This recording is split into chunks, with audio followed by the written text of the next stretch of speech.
BPL এর play of পর্ব শুরু হচ্ছে আজ। প্রথম দিন 2 ম্যাচ। এলিমিনেটরে খেলবে রংপুর ও খুলনা। দুপুর 1:30টায় শুরু হবে ম্যাচ। একই দিনে প্রথম কোয়ালিফায়ার খেলবে ফরচুন বরিশাল ও চিটাগাং কিংস। সন্ধ্যা 6:30টায় শুরু হবে ম্যাচটি। দারুণভাবে টুর্নামেন্ট শুরু করা রংপুর রাইডার্স এখন টুর্নামেন্টে টিকে থাকার লড়াইয়ে। প্রথম 8 ম্যাচ জেতা দলটি শেষ 4 ম্যাচ হেরে কোয়ালিফায়ার খেলতে পারেনি। লিগ পর্বে খুলনার সাথে একবার জিতেছে, একবার হেরেছে। অ্যালেক্স হেলস, খুশদিল শাহ বিদায় নেয়ায় সংকটে দলটি। সেই শূন্যস্থান পূরণে 3 তারকা বিদেশি আন্দ্রে রাসেল, টিম ডেভিড ও জেমস ভিন্সকে এনেছে রংপুর। অন্যদিকে টুর্নামেন্টের শীর্ষ দল ফরচুন বরিশাল ঐচ্ছিক অনুশীলন করেছে। মিরপুরের শীর্ষ তারকাদের বেশিরভাগই মাঠে আসেননি। অন্যদিকে বিশ্রামে কাটিয়েছে চিটাগং। দল লিগ পর্বের শেষ ম্যাচ খেলেছে শনিবার রাতে। দল একবার করে জিতেছে লিগ পর্বের ম্যাচে।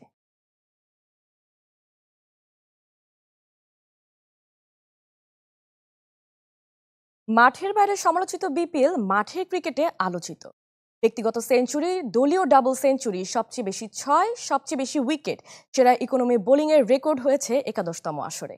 তানজিদ তামিম, তাসকিন আহমেদ, হাসান মাহমুদরা রেকর্ড বুকে নিজেদের নাম জুড়ে দিয়েছেন।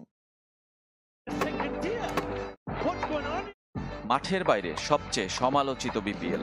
মাঠের ক্রিকেটে একের পর এক রেকর্ড আর ল্যান্ডমার্ক ভেঙে চলেছে। রান উৎসবের টুর্নামেন্টে সেঞ্চুরি বন্যায় টপকে গেছে আগের 10 আসরকে।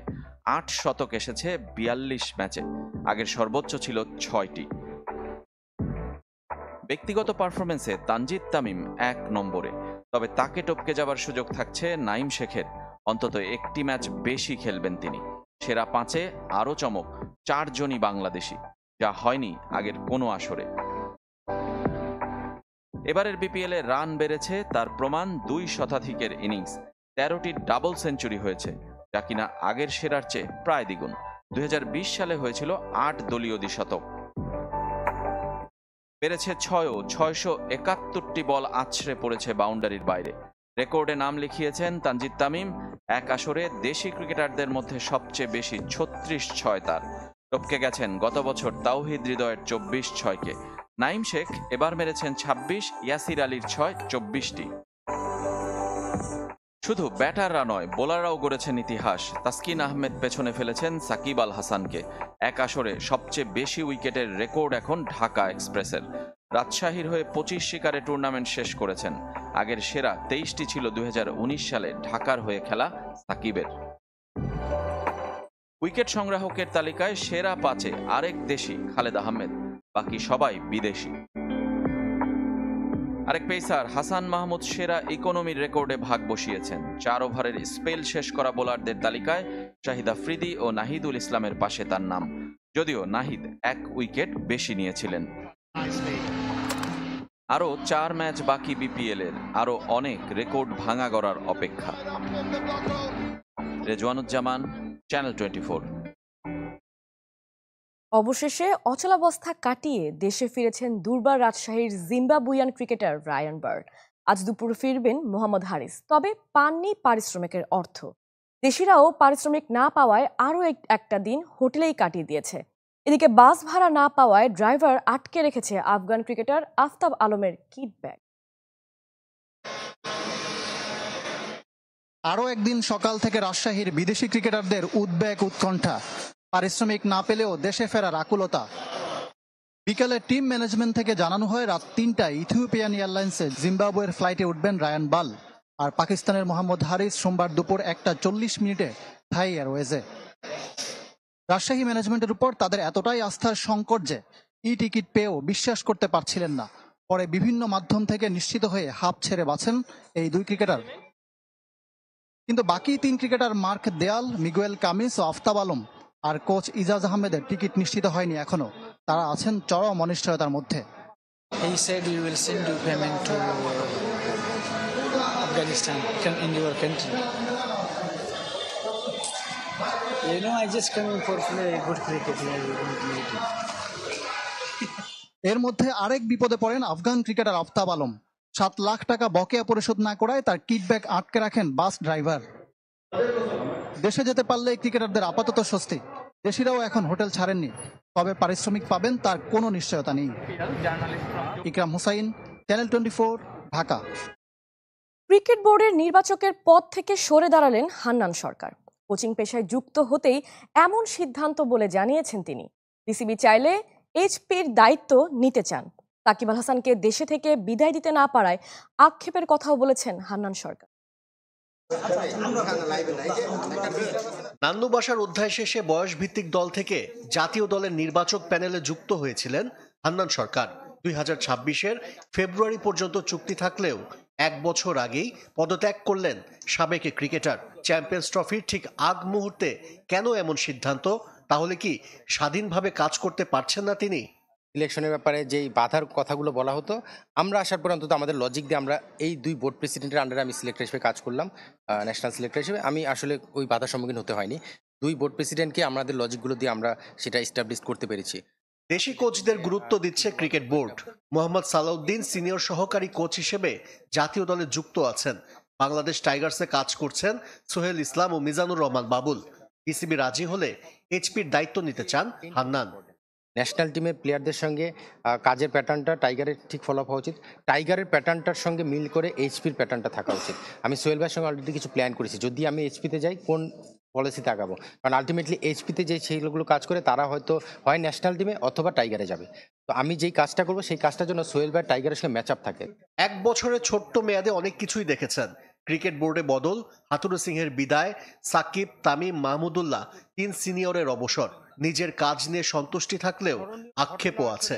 সাকিবের রিটায়ারমেন্টটা যদি দেশ থেকে হতো, এটা মনে হয় একটা স্মরণীয় ঘটনা বলা যেতে পারে। কারণ সেই টিম অ্যানাউন্সমেন্টটা, সাকিবের সেই অ্যানাউন্সমেন্টটা আমার মুখ থেকে এসেছিল যে স্কোয়াডে ছিল, তারপরে দেশে আসতে না পারা, সেই জায়গাটায় আমার মানে লাস্টে একটা মিলেনি আর কি। আমি অ্যানাউন্সমেন্ট করলাম সাকিব টিমে আছে, তারপরে সাকিব এসে রিটায়ারটা করতে পারলো না, সেটা একটা অপরিপূর্ণতা থেকে যায় আমার সিলেকশনের জায়গা থেকে।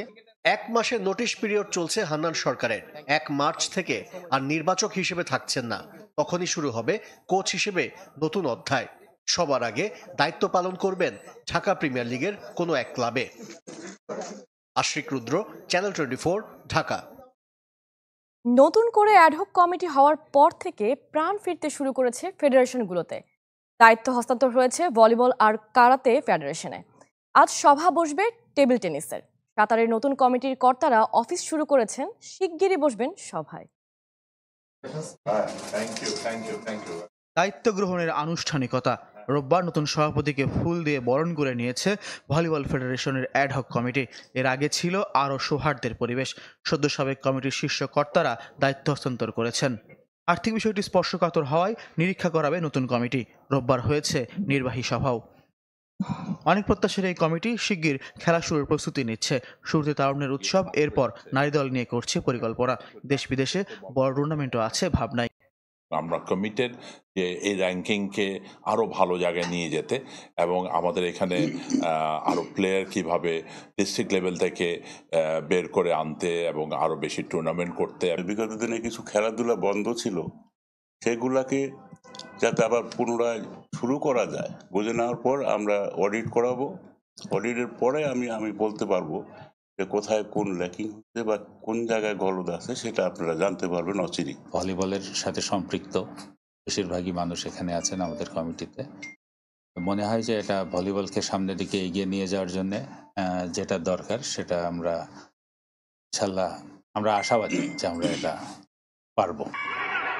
এখন পর্যন্ত যে 16 ফেডারেশনের কমিটি হয়েছে স্বাভাবিক হতে শুরু করেছে কার্যক্রম। বাস্কেটবল সহ বিভিন্ন ফেডারেশনে আপাতত ব্যস্ততা তারুণ্যের উৎসব নিয়ে চলছে বিভিন্ন কোর্স। এই মাসের 20 তারিখ থেকে আমরা ফেডারেশন কাপ শুরু করবো সবগুলো লিগের সবগুলো টিমগুলোকে নিয়ে। ইনশাল্লাহ হবে, ভালো হবে। মাত্র শুরু করেছি তো, এখন আমাদের আবার একদম জিরো থেকে শুরু করতে হচ্ছে, কারণ আমাদের একদম কোনো কিছুই ছিল না। এদিকে সদ্য ঘোষিত 7 কমিটির মধ্যে সোমবার সন্ধ্যায় সভায় বসবে টেবিল টেনিস ফেডারেশন। এরই মধ্যে সভা করেছে কারাতে ফেডারেশন। সাঁতারে নতুন কর্তারা অফিস করতে শুরু করেছেন। শিগগির তারাও সভায় বসে পরবর্তী করণীয় ঠিক করবেন। Faizul Islam, channel 24, Dhaka.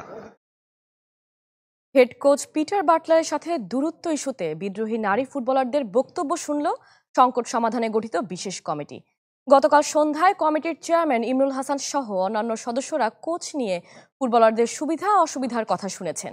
Head coach এবং নারী উইংয়ের বক্তব্য জানার পর নির্ধারিত সময়ের মধ্যে রিপোর্ট প্রদানে আশাবাদী 7 সদস্যের এই কমিটি। এদিকে গতকালও বিদ্রোহী ফুটবলার ছাড়া বাকিদের অনুশীলন করিয়েছেন পিটার বাটলার। দুজন বেড়ে অনুশীলন করেছেন 15 ফুটবলার। হয়েছে জিম সেশন। আজ থেকে ফুটবলার সংখ্যা আরও বৃদ্ধি পাবে। বিসিসিআই এর আজীবন সম্মাননা পেলেন সচিন টেন্ডুলকার। শনিবার ভারতীয় ক্রিকেট বোর্ডের বার্ষিক পুরস্কার বিতরণী অনুষ্ঠানে সিকে নাইডুর সম্মাননা দেওয়া হয়। 31তম ক্রিকেটার হিসেবে এ পুরস্কার পেলেন টেন্ডুলকার। ভারতের বর্ষসেরা ক্রিকেটারের পুরস্কার উঠেছে জসপ্রীত বুমরাহর হাতে। নারীদের মধ্যে সেরা স্মৃতি মান্ধানা। গেল বছরের শেষে আন্তর্জাতিক ক্রিকেটকে বিদায় জানানো রবিচন্দ্র অশ্বিন পেয়েছেন বিশেষ সম্মাননা। আর ইংল্যান্ডের বিপক্ষে অভিষেক টেস্টে হাফ সেঞ্চুরি করা সরফরাজ খান হয়েছেন সেরা উদীয়মান ক্রিকেটার।